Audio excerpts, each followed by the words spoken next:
He had the kids so clearly in the center of his vision.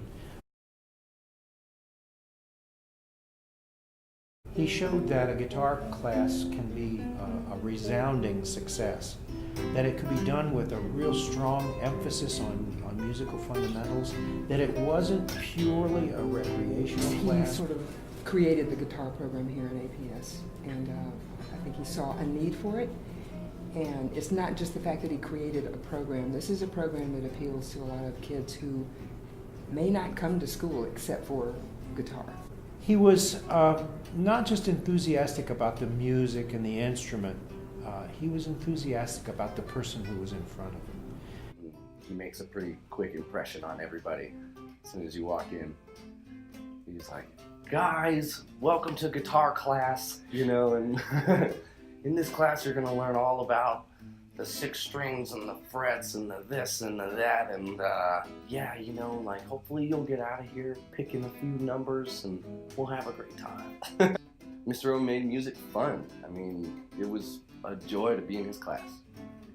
And I think a lot of people, especially in that school, at the school level, a lot of students who otherwise would have gotten maybe lost, or they didn't like school, they weren't succeeding, they weren't like having interest in the subjects that they were being taught, his class provided them something that they could actually take home and be good at and be interested in. And so it changed a lot of kids' lives. Like, you would see the hundreds of kids that filled his classroom every day.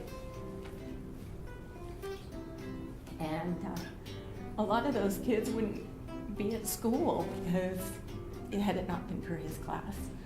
So,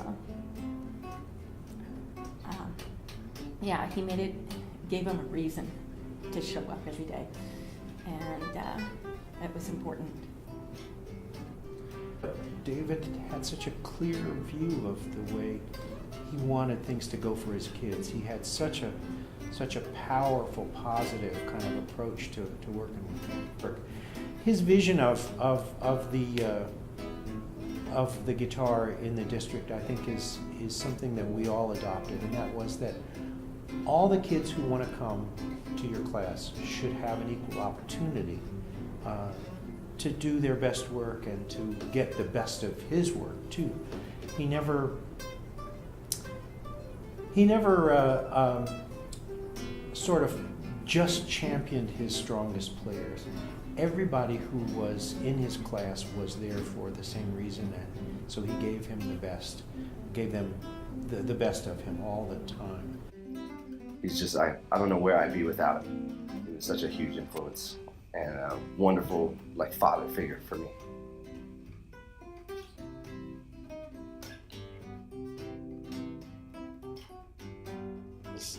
He would always go, "Oh man, farm out and gravy," and he would always say that, you know, it's farm out and gravy, you know, and it was like, it's kind of crazy.